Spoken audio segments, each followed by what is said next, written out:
North Georgia. We've got easy access to the mountains, we've got access to the city, and you have Lake Lanier. There are so many things that make living in North Georgia so great.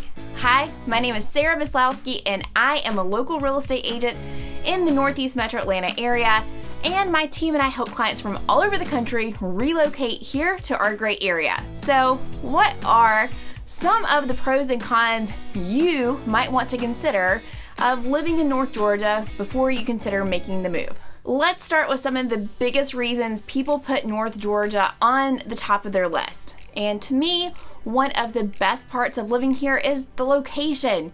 It cannot be beat. Most of the clients we help find themselves living OTP. And so for those of you not in the know, that means outside the perimeter of Atlanta. ITP and OTP, well, you get the gist. Inside the perimeter and outside the perimeter of the 285 loop, which is a major interstate highway that circles the city of Atlanta. Anything inside that loop is considered ITP, and then you got it. Anything outside that loop is considered OTP. And so most of our clients have predominantly chosen to live outside that perimeter or in the suburbs. Even if you choose to live outside the perimeter, you can find yourself in the city within 30 minutes depending upon where you live, or in some areas you're looking at more an hour and some change.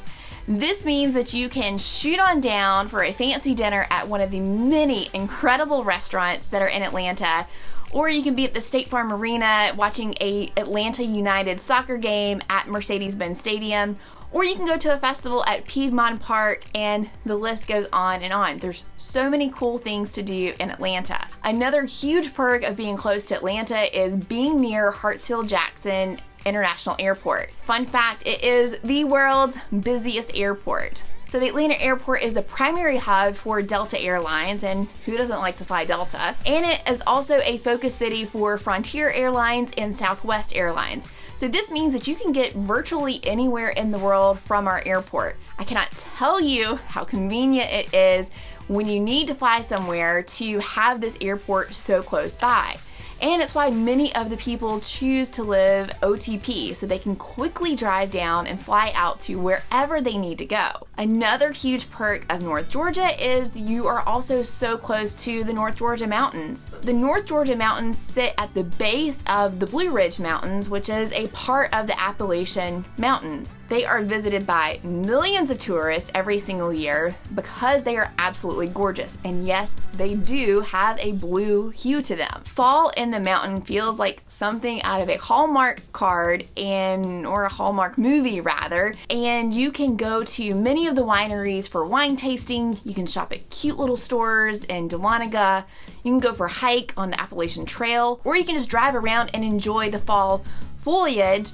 And you're almost guaranteed to see animals as well. There's plenty of deer. You can also catch in a sighting of a black bear as well. Another one of North Georgia's most popular spots is Lake Lanier, which you've probably heard me talk about extensively before. Lake Lanier is a massive man-made lake that flows through 5 different counties here in North Georgia, and it's visited by over 10 million people every single year. Now that working from home has become so normalized, and because of the pandemic, there has been a huge influx of people who are choosing to relocate here since they can work from home and they have that beautiful lake in their backyard. Living on the lake feels like a vacation year-round. You've got beautiful views and you have all the fun activities that come with living on a lake.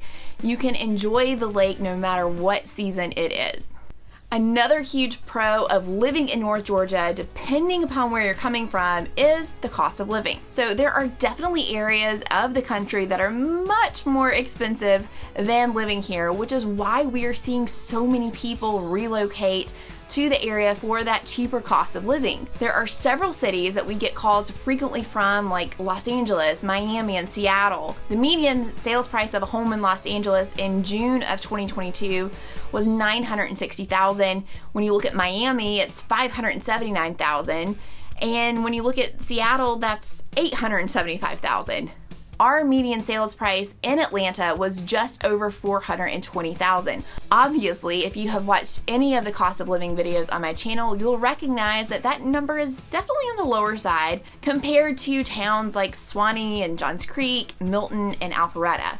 but there are plenty of towns right outside of Atlanta that you are going to be able to definitely hit that median sales price in. Now, those towns that I just mentioned, these aren't right in Atlanta like we talked about with ITP versus OTP, but for the sake of comparison and looking at these major cities as a whole instead of pockets of each area, you will find that we are on the lower end of that scale. When you research the cost of living by state in the US, you are going to find that Georgia always ranks in the top 10 lowest states. Once again though, this is just comparing the entire state as a whole and not specifically the metro Atlanta area, which means we're pulling data in that from middle Georgia and south Georgia where prices are significantly lower than they are here in the north Georgia area. Wallet Hub took a sample of 62 of the top US cities with a population of over 300,000 and they ranked them based on affordability. In addition to affordability, they also looked at the economy, education, and the health care that was offered in those cities as well. And what they found is that Atlanta was ranked number 24 out of 62 of the top cities to live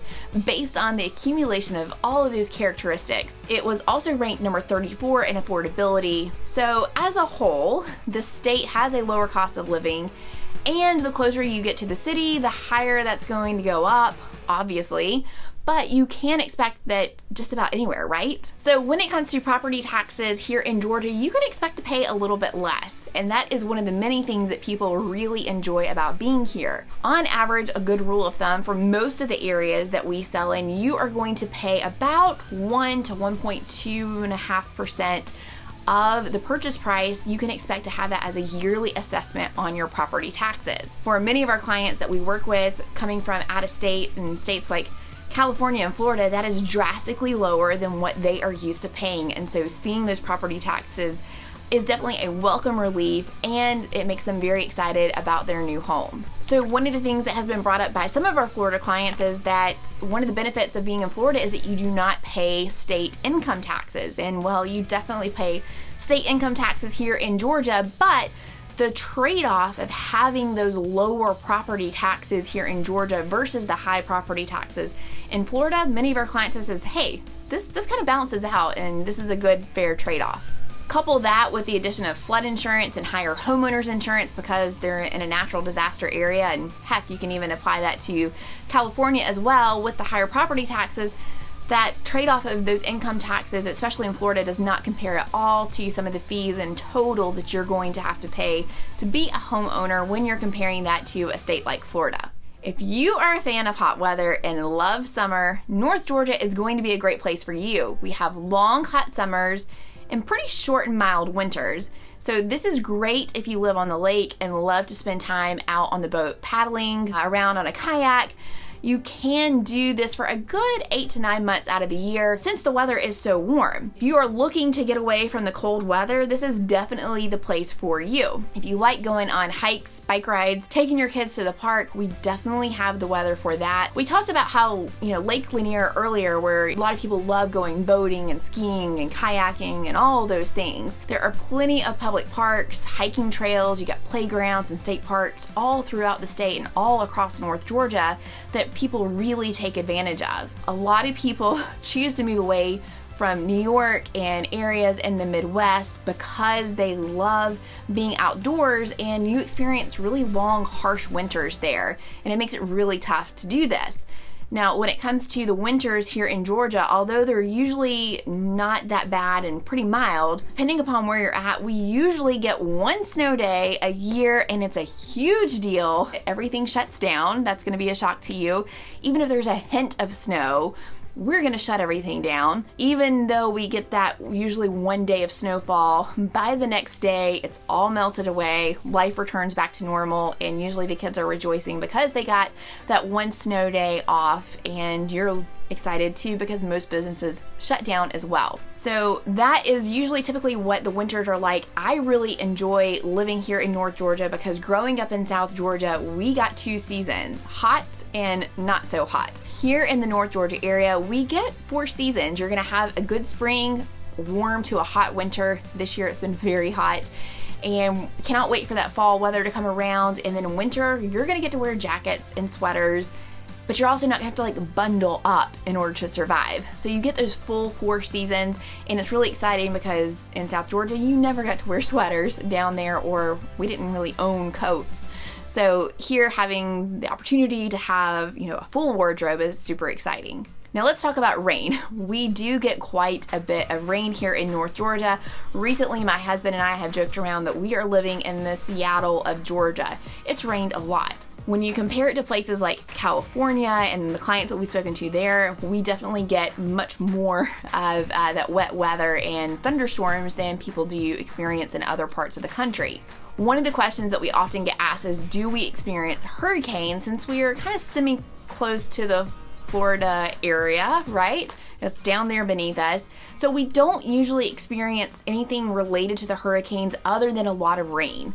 So we get those heavy rains as a result of the tropical storms whenever those hurricanes kind of die off from Florida and Louisiana. Despite these long hot summers and high humidity here, that's another thing you need to know, we've had many families come to us to escape the extreme heat that they get all year long, because it is on a whole different level down there. But we do experience some humidity here in Georgia. For some, the long summers and short winters might be a big drawback to living in North Georgia. Most people prefer one or the other, so summer being the majority here might not be appealing to some. It does get shockingly hot and humid here, we've talked about that, but when people call and they ask us, is it humid there? And it's hard to answer that, because if you're coming from Florida, then that answer might be, it's not nearly as bad and you're always going to get a great breeze and wind. And if you are used to being out in the dry air in Nevada or Arizona, then yes, it's not going to be something that you are probably used to, and it's going to be drastically humid. Another thing about the heat here is that it is different from a lot of states in that it doesn't cool down much in the evenings or at night. So you can walk outside at midnight and it's still 80 degrees with 90% humidity some nights. So don't expect to sleep with your windows open for that evening breeze, because 1, your power bill is going to be $1 million, and 2, all of the bugs are going to find their way in. And because we don't usually get that evening breeze, you're going to want to have the windows closed. So add that to the list of cons. Bugs. Not going to lie, Georgia is a pretty buggy state. We've got mosquitoes and cicadas, yellow jackets, termites, flying ants, roaches, flying cockroaches, those are gross, and a new fun one, killer cicada wasp, right? Sometimes we will be showing properties that the sellers have already moved out of and clients who are from out of state, and when that house is vacant, it doesn't take long for daddy long-legged spiders to make themselves at home, or you'll see stink bugs have died on the kitchen floor, and this can be kind of surprising. To people who live here though, it's very common and it's just something that we deal with, and typically you're not going to have those invasion of bugs in your house whenever you're doing regular maintenance on your home, but vacant houses attract bugs. And lastly, another new bug that we have had to get used to is the Joro spider. So this is an invasive species that has made its way to the United States and taken up residence on the East Coast. These spiders are big and they make massive webs pretty quickly. So if you visit Georgia this time of year, there's no doubt you are going to see these Joro spiders. The good thing is that they don't bite, and they're more so a nuisance than they are a problem. But although it is a problem that you probably want to try to get rid of, it's just as simple as knocking down the webs and trying to kill the spiders. They're going to come back, but the good news is that it's only a problem for a relatively short time throughout the year, such as in the fall, in the August, September months. You're going to see a lot of them and then they'll go away. Another question we often get is about mosquitoes. So mosquitoes are relative. I grew up in South Georgia where sitting outside for a period of 5 minutes and you felt like you were being carried away by mosquitoes. And so funnily enough, whenever we moved here, we asked our neighbors, hey, when does mosquito season start? And they're like, what? You don't feel the mosquitoes now? No, we did not. So my husband and I, think that the bugs and mosquitoes outside are relatively a breeze compared to South Georgia and Florida. And I guess depending upon where you're coming from, that will depend upon your feelings and opinions on how bad the mosquito problem is here in Georgia. All right, something else that people find, or most people find to be a pretty big con, is that most homes here in Georgia are in neighborhoods, which means that you have an HOA keeping tabs on you and collecting their payment every single year. A lot of people have an idea in their head that they will be able to find a home on a few acres where they can have chickens and goats. Now, and if you are really far up into the North Georgia area, closer to the mountains, in parts like Ellijay and Dawsonville and Easton Toccoa or Livonia, this is definitely an option.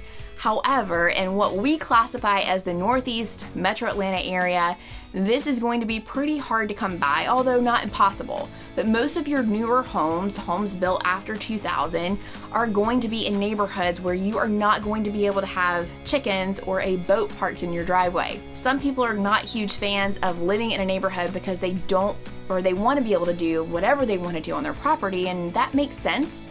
But others would rather have someone monitoring the neighborhood to keep those property values high, and they want to enjoy all the amenities that come with living in a neighborhood. I do not live in a neighborhood. I live on the lake, and we had a new construction house that was built a couple of years ago, and they painted the house this obnoxiously bright blue color that really sticks out, kind of like a sore thumb. It's times like these where I'm like, ugh, I wish we lived in a neighborhood with an HOA. Not to mention the house that is across the street that has the 5 cars in the yard, you know the ones that I'm talking about. That can be a problem, and if you do not live in a neighborhood with an HOA, there is no way to remedy that situation. You're just going to have to deal with it. One of the good things about HOAs that we see here compared to other states, and especially talking to some of our clients that relocate from out of state, generally they're like, man, we want to get away from paying those really high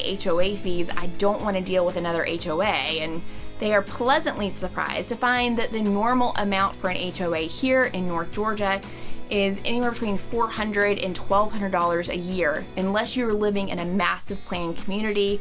Sometimes those HOA fees can get up into the thousands every single year, but you are not looking at massive monthly payments. It's much more reasonable, a couple $100s a year, and typically that is used to cover the lawn maintenance for the front entrance, flowers, keeping up with sidewalks, that sort of thing. So what do you think? Have you thought about joining us here in North Georgia? If so, what is the biggest reason you are considering moving here? I love to hear from you in the comments. Let me know below. And if you're considering moving here, if you haven't considered these towns, you have to check out these videos.